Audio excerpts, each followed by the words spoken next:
प्रिय मित्रों, आज हम जो है बात कर रहे हैं युवा हमारे एक ऐसे टर्निंग पॉइंट पे खड़े होते हैं जहां वो ये निर्णय नहीं ले पाते कि हमें आगे क्या करना है, कहाँ जाना है।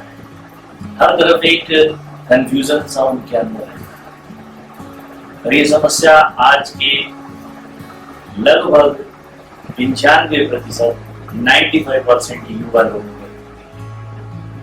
इंटरमीडिएट करने के बाद बच्चे सोचते हैं कि मैं किस कॉलेज में जाऊं, मैं क्या करूं, क्या बनूं, और माँ बाप जो है उनको ये सोचने के लिए अवसर भी नहीं दे पाते हैं कि तुम्हें क्या करना। वो पहले से ही कह देते हैं कि तुमको बीटेक करना है, तुमको जो है एमबीबीएस करना है, तुमको ये करना है, तुमको वो करना है।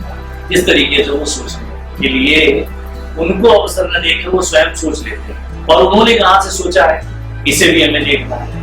उन्होंने भी स्वयं से नहीं कहीं से सोचा है। उनको जो पूर्वाग्रह मिले, उनके पीछे से जिन लोगों ने जो कहा है, उससे उन्होंने देख लिया कि हमारे पड़ोस का बच्चा बीटेक करके यहाँ चला गया है, तो मेरा भी बच्चा अगर बीटेक चला कर लेगा तो वो सिक्योर हो जाएगा। उनके थॉट वहां से आए और उसके पीछे और हम जाते हैं तो उसके थॉट अपने बगल वाले के यहाँ से आए। लेकिन यहाँ निजता की कोई बात ही नहीं हो रही। और जब तक इस पूरे ग्रह पर निजता की जो है प्रकटीकरण नहीं होता है, हम क्या होना चाहते हैं ये जब तक हमें क्लियर नहीं होता और उस पर हम जब तक नहीं चलते हैं, तब तक हम मनुष्यता जो है जिस शांति की, आनंद की और प्रसन्नता की खोज कर रही है, उससे कहीं न कहीं वो वंचित। अच्छा, एक बात हम सब लोग अगर इस बात का चिंतन करें कि हर व्यक्ति, हर माता पिता अपने बच्चों को बहुत खुशहाल देखना चाहता है, बहुत ही प्रसन्न, आनंदित और प्रॉस्पेरस देखना चाहता है। लेकिन होता क्या है कि हम उस पर दूसरों से दी गई इच्छाएं अपने बच्चे पर छोड़ देते हैं कि तुम्हें ये होगा, इसमें ही तुम्हारा सौभाग्य है। अब बच्चा क्या करे? वो माँ बाप की बात सुन लेता है और सुनकर के वो बीटेक में जाके अपने को इन्वॉल्व कर देता है, तो कोई दूसरा डॉक्टर बनने के लिए चला जाता है।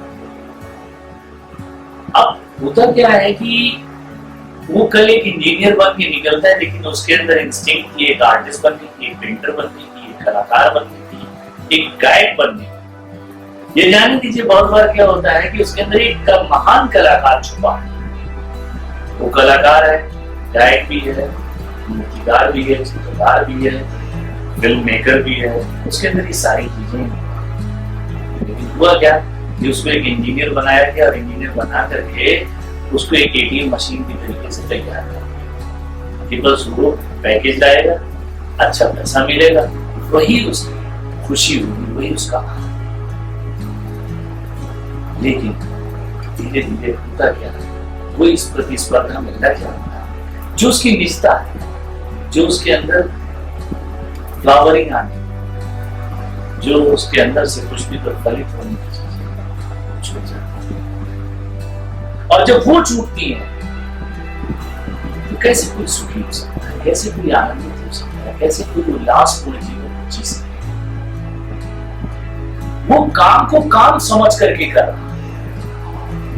और एक व्यक्ति जिसको अपने कार्य क्षेत्र में, भले ही वो छोटे से छोटा काम, लेकिन अगर उसे उसमें आनंद आ रहा, अगर उसे उसी में उसको मोटिवेट किया गया है, उसी में उसके माता पिता ने सपोर्ट किया है कि तुम्हें अगर ये बनना है तो तुम ये बनो, क्योंकि इसमें ही तुम्हारी फ्लावरिंग होगी, इसमें ही तुम्हारी निजता प्रकट होगी, ये अस्तित्व उसका साथ देता है।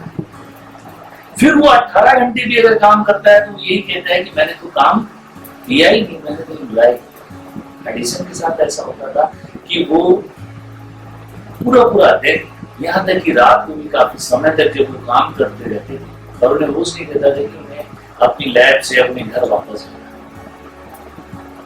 जब उनसे उनकी तरक्की को देख करके बहुत सारे पत्रकारों ने एक प्रश्न किया कि सर आपने अपनी जिंदगी में कितने घंटे काम किया?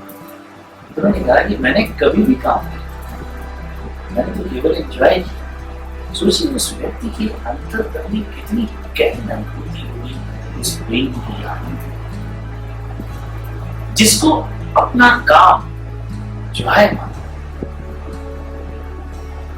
वो कभी थका हुआ नहीं है, हमेशा हंसता मुस्कुराता है। अच्छा, जब बच्चे क्रिकेट खेलते हैं या बच्चे कोई गेम खेलते हैं, क्या कभी वो कहते हैं कि मैं काम करके आ रहा हूँ? वो यही कहते हैं कि नहीं, मैं तो खेल के आ रहा हूँ। जिस दिन हमारा काम खेल बन जाता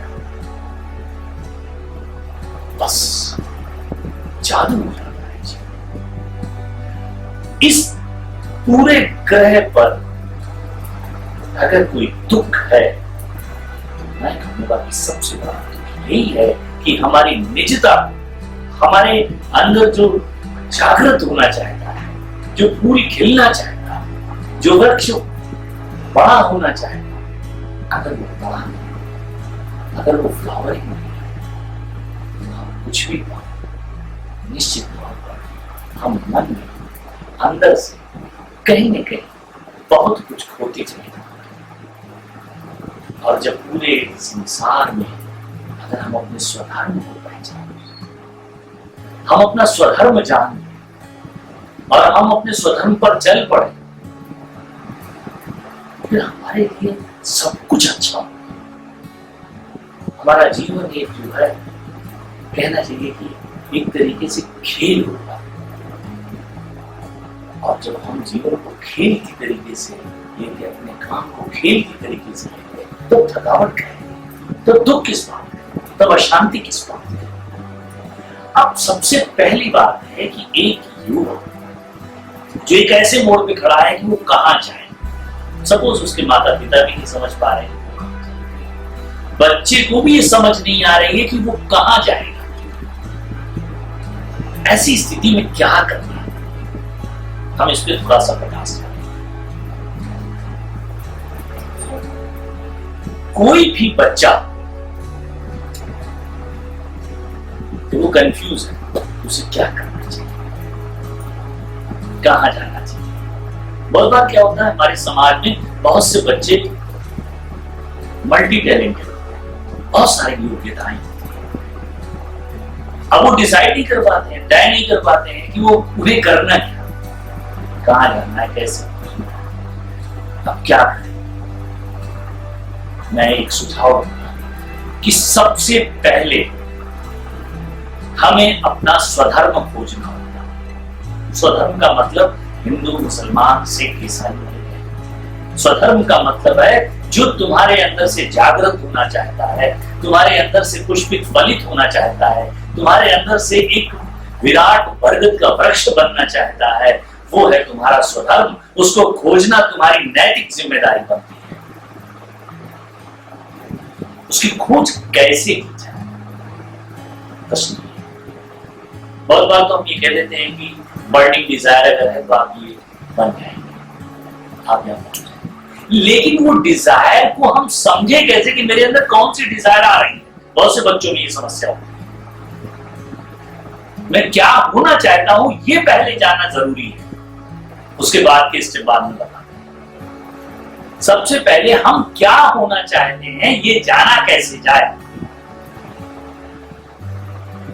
सर्वप्रथम हम 1 हफ्ते, 2 हफ्ते, 3 हफ्ते, 1 महीने, 2 महीने, 3 महीने, 4 महीने, 6 महीने सिर्फ इस बात को सोचने में लगाएं। और माता पिता का भी ये सहयोग होना चाहिए बच्चे के साथ, उस युवा के साथ, कि वो चाहता क्या, कहां पहुंचना है, उसके अंदर से क्या चीज जागृत हो रही है। पहली बात ये सुनिश्चित हमें कर लेना चाहिए, अपने दिमाग में अच्छी तरह बिठा लेना चाहिए कि यहाँ जितने भी लोग इस संसार में, जितने भी हम लोग हैं, सब में एक न एक अलौकिक, एक अनोखी विधा भगवान ने दी। भगवान किसी को व्यर्थ नहीं बनाता, वो कभी भी कुछ भी व्यर्थ नहीं बनाता। हर एक के पास उसने कुछ ना कुछ अद्भुत दिया है। उस अद्भुत चीज को खोजना, उस अद्भुत चीज को जानना, ये हमारा धर्म है। जिस दिन हम उसे जान लेते और जान करके उस पर चल पड़ते, बस वहीं से मेरे जीवन की राहें बड़ी सुना हो जाता है, धूप भी छांव में बदल जाती है। हमें हर तरफ सतरंगी इंद्रधनुष दिखाई देता है। इसे जाने कैसे? तो मैंने कहा कि सबसे पहले आपको कंसंट्रेट करना होगा किन चीजों को करने में आपको हल्का बनना। पहले ये सोचिए, चिंतन, विकास। इस समय जैसे सपोज करो कि अभी अभी आप लोग बैठे हमारे सामने, हम लोग बात कर रहे हैं और अचानक मेरे मन में आता है यार अगर मेरा ये दोस्त आ जाए तो कितना अच्छा लगेगा। ठीक है, कितनी बात। अब कोई और चीज सोचे, अगर हम बहुत अच्छी आर्ट बना रहे हैं तो मुझे कैसा लगेगा। इस तरीके से बहुत सारे चीजों को अपने सामने लाएं कि किन चीजों को करने में हमें वाकई बहुत अच्छा लगता है। और ऐसा आप नहीं कह सकते कि भाई मेरा इसमें मन नहीं लगता, मेरा उसमें मन नहीं लगता। ऐसा कहीं न कहीं इस जगत में आपके अंदर से कुछ नया होने के लिए हर वक्त तैयार बैठा, वो केंद्र बिंदु हर वक्त इंतजार कर रहा है, बस पहचानने की जरूरत। अब बार बार आप उसको सोचिए, वीकली प्रोग्राम बनाइए, 15 दिन का प्रोग्राम बनाइए, महीने का प्रोग्राम बनाइए, 2 महीने, 3 महीने, 4 महीने का, जहां आप अचानक ठहर जाए अपने कार्य क्षेत्र,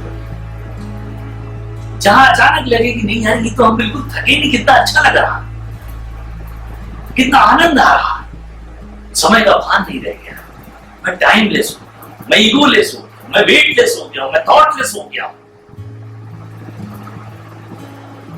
बस जिस दिन ऐसा फील हो गया ना, यार इसको करने से हमें बहुत अच्छा लगा, जैसे ही बात पकड़ में आए उसको तुरंत पकड़ लो और बस जान लो कि बस एक तुम्हारा सुना, बस इसी पर चलना है। जैसे तुम्हारी पकड़ ये हो गई, तुमने उसे जान लिया, सारे रास्ते खुलते चले गए, सारा अस्तित्व तुम्हारी मदद करता है। अब कई तरीके की योग्यताओं वाले और कई तरीके की चीजों को लेकर के अपने को प्रकट करने के लिए, जैसे हम लोगों ने लियोनार्डो दा विंची का नाम सुना, उन्हें बहुत सारी प्रतिभाएं थी, संगीत के प्रति भी, साइंस के प्रति भी, पेंटिंग के प्रति भी, मूर्तिकार में भी उनका अपना जो है सभी चीजों में, और हर चीज में उन्होंने एक पारंगत पाई, हर चीज में उन्होंने अपनी एक महान योग्यता का परिचय दिया। तो क्या है, अब यहां पर मैं और प्रैक्टिकल आ रहा हूं और प्रायोगिक तरीके से इस बात को करना हूं। ऐसे भी बच्चे होंगे जो पेंटिंग में भी इंटरेस्ट रखते हैं, जो एक्टिंग में भी इंटरेस्ट रखते हैं, जो एक अच्छे लीडर बनने में भी उनका इंटरेस्ट है। अब इतने सारी चीजों में वो कैसे अंडरस्टैंड करें कि हम एक चीज पर पहले फोकस कर सकें, बहुत महत्वपूर्ण प्रश्न है। तो मेरा सुझाव है जो ये बिल्कुल प्रायोगिक है, इस जगत में हमें और आज के समय, आज के परिवेश में हमें ये भी देखना होगा कि हमारी जो आर्थिक स्थितियां हैं वो किनके द्वारा हम सुधार कर सकते हैं। पहला, उसको हमें पहले देखना है एक हाथ से, और दूसरा हाथ वो जो हमारा पैशन है। अब अगर हमारा पैशन प्रोफेशन बन जाता है तो इससे तो बेहतर इस संसार में कुछ हो भी नहीं सकता है। इन केस हमारा पैशन अगर प्रोफेशन नहीं बन पा रहा तो हमें कहीं न कहीं एक ऐसी जगह जाकर के अपने को स्टैंड करना है जहां से हमारी रोजमर्रा की जिंदगी की आवश्यकताओं की पूर्ति होती रहे और मेरे जीवन में जो चीज प्रस्फुटित होना चाहती है, जो फलित होना चाहती है, जो पुष्पित होना चाहती है, जो विराट होना चाहती है, हम उस पर अपना समय दे सकते हैं। क्योंकि शरीर और आत्मा इन दोनों का संयोग होता है। शरीर के बिना आत्मा नहीं और आत्मा के बिना शरीर। ठीक आज के परिवेश की बात है, आज के समय की बात है कि अर्थ और आपकी आत्मा, यानी कि इन दोनों का संयोग आवश्यक है। अर्थ को आप शरीर कह सकते हैं और जो आपका पैशन है, जिसमें आपकी फ्लावरिंग हो रही है, उसको आप आत्मा कह सकते हैं, या इसको शरीर कह सकते हैं, इसको आत्मा कह सकते हैं। दोनों चीजों की आवश्यकता बहुत जरूरी है, हम इसको हटा नहीं सकते। तो हमें चाहिए कि अपनी आर्थिक स्थितियों को सुदृढ़ करने की व्यवस्था के लिए हम क्या कर रहे हैं, और ठीक इसी के पैरेलल हमारे अंदर जो प्रस्फुटित होना चाहता है, जो अंकुरित हो रहा है, उसके लिए हम क्या करें। जब आप ऐसे चल रहे हैं तो जो वास्तव में आपके अंदर है, जो आगे आना चाहता है, आप अगर उसे थोड़ा भी हाथ बढ़ाते हैं, अवसर देते हैं, तो धीरे धीरे क्या होता है ना कि वो आगे बढ़ता चला जाएगा, बढ़ता चला जाएगा। और एक दिन ऐसा आएगा कि अब आप, जिसमें आपका हो सकता है कि मन न लग रहा हो, उन अर्थव्यवस्थाओं के लिए आपको काम करना पड़ रहा था, अब था शब्द यूज होगा, आज आपका वही पैशन जब और आगे बढ़ता चला जाएगा, एक दिन वो आपकी अर्थव्यवस्थाओं को भी संभालेगा। सृष्टि का नियम। बर्नार्ड शॉ के बारे में आप सभी ने सुना होगा कि ये बैंक में मैनेजर जॉब कर। अब हो क्या रहा कि एक लेखक जो दुनिया को अपनी लेखनी से कितना कुछ दे रहा है, वो उसके अंदर से पैदा होना चाहता है, जन्म लेना चाहता है। तो बर्नार्ड शॉ ने कहा कि करें तो क्या करें, या तो बैंक की नौकरी छोड़ते हैं तो इधर समस्या खड़ी होती है, ये छोड़ते हैं तो हमारी अंतरात्मा जो है वो कहीं न कहीं क्रस होगी, कहीं न कहीं हम उसको पूरी तरह दबाते हैं। तो करना क्या चाहिए। तो उन्होंने एक नियम बनाया कि कुछ भी हो, मैं प्रतिदिन 5 पन्ने लिखा करूं। और अब वो जो 5 पन्ने लिखते हैं, उससे क्या होता है ना कि उससे उनकी आत्मा, उनके केंद्र बिंदु सक्रिय होता है, उनके अंदर की जो व्यक्तित्व है वो बाहर। फिर एक दिन उन्होंने सोचा, छोड़ यार, अब तो सिर्फ लिखना ही। अब देखिए, ठीक उसी बात कि इधर बैंक की नौकरी तब तक चलती रही किसी तरीके से, यार कोई अर्थव्यवस्था को कैसे सुदृढ़ करना है, और इधर उनका लेखन जो है वो गति पाता चला गया। और एक दिन उसने ऐसी गति पाई कि बोला यार बैंक जो है लिखेंगे। तो एक दिन बर्नार्ड शॉ की वही स्थिति आई कि उनके ऑटोग्राफ भी लिखने लगे। तो मैं हर युवा से और उनके माता पिता से यही चाहूंगा कि पहले उसके बच्चे में क्या चीज अंकुरित हो रही है, वो कैसे आगे बढ़ सकती है, और हम उसमें क्या सहयोग कर सकते हैं। अगर आज के परिवेश में पैशन उसका प्रोफेशन बन जाएगा और उसकी आर्थिक स्थिति उससे सुदृढ़ हो सकती है, तो बेझिझक बच्चे को उस क्षेत्र में ले जाना होगा। इन केस अगर कहीं बहुत सारी दुविधाएं हैं कि अर्थव्यवस्था, तो उसको ऐसी जगह जो बहुत उसके ऊपर बोझ न बने और उसकी अर्थव्यवस्था मेंटेन हो जाए, उस पर उसको बोलो कि उस पर भी काम करे, और ठीक जो उसके अंदर पैदा हो रहा है उस पर भी काम करे, यानी कि उससे अपने समय को डिवाइड कर ले। वैसे तो चाहिए कि हमें 80%, मेरे अनुसार 80% उसके अंदर की जो अंतरात्मा है उसको उजागर करने में लगाना चाहिए और 20% उसमें लगाना चाहिए। लेकिन इसका हम उल्टा भी कर सकते हैं कि अगर हमारे पास अवसर नहीं मिल रहा है तो 20% जो भगवान ने हमारे अंदर से प्रस्फुटित होने के लिए, अंकुरित जो करने के लिए जो चीजें उसने हमें दी हैं, उन पर हम 20% प्रतिदिन समय दें और 80% हम उस अर्थव्यवस्था के लिए दें। और जब हम ये 20% रेगुलर देते चले जाएंगे तो एक दिन 80% घटना शुरू हो जाएगा। जब ये घटने लगेगा तब वो 80 बन जाएगा, ये 20 ही रह जाएगा और एक दिन ये 20 से भी नीचे आ जाएगा। और जो हमारा प्रोफेशन है, जो हम पहले कर रहे हैं, उसके स्थान पर जो हम वाकई में करना चाहते थे वो मेरी अर्थव्यवस्था का भी रूप है।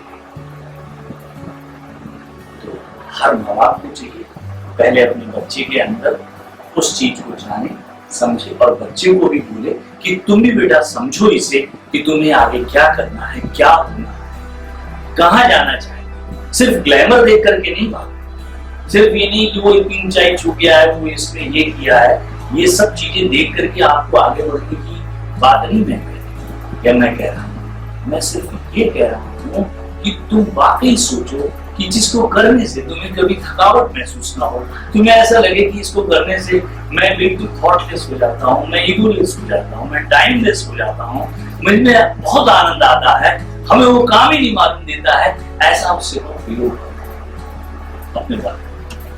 और जब उसे वो वर्क पे उपयोग करेगा उसे भी महसूस होगा और तुम उसको सहयोग करो कि हाँ ठीक है। और देखेंगे कि एक कॉम्बिनेशन है। हम सब ने अर्जुन और कृष्ण के बारे में सुना है कि कुरुक्षेत्र में जब भगवान कृष्ण जो है अर्जुन का रथ लेकर के पहुंचते हैं तो चारों तरफ बड़ी सेनाओं को देख करके अर्जुन जो है कहता है कि भगवान मैं अभी युद्ध नहीं कर सकता, जिन्होंने मेरी उंगली पकड़ करके मुझे चलना सिखाया, जिनकी छांव में मैं इतना बड़ा हूं, आज उन्हीं लोगों पर मैं धनुष चलाऊं, मैं उनसे युद्ध करूं? नहीं भगवान, ये नहीं हो सकता है। नहीं चाहिए मुझे ये राज्य, नहीं चाहिए मुझे ये संपदा, मैं कोई राजा नहीं बनना चाहता, मैं भीख मांग लूंगा और भीख मांग करके अपना जीवन चला लूंगा, लेकिन ये युद्ध नहीं लड़ूंगा। हे केशव और उसका गांडी गिरने लगता है, हाथ में काम नहीं लगते। वो कहता है कि भगवान मैं खड़ा होने में भी समर्थ नहीं हूं, प्रभु मुझे माफ कर, बस किसी तरीके से मुझे इस युद्ध से बाहर ले चलो। कृष्ण देखते अर्जुन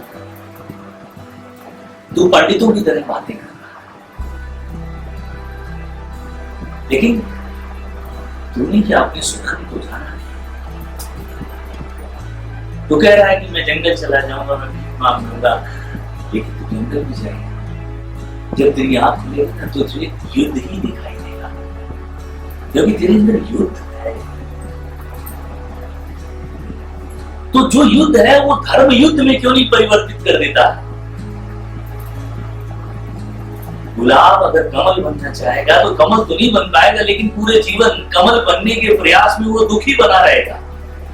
और कमल अगर गुलाब बनना चाहेगा तो गुलाब नहीं बन सकता।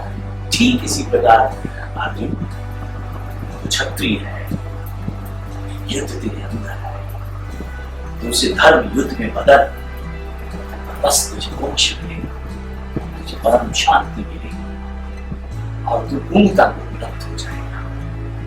अपने स्वधर्म को जानो, स्वधर्म को पहचानो, और एक बार स्वधर्म हाथ लग गया बस फिर सारे धर्म तुम्हारे पास आ जाएंगे, सारे तीर्थ तुम्हारे पास होंगे और सारी भगवान की शक्ति तुम्हारे पास होगी।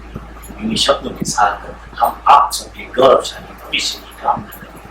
अपनी बात यहीं पर समाप्त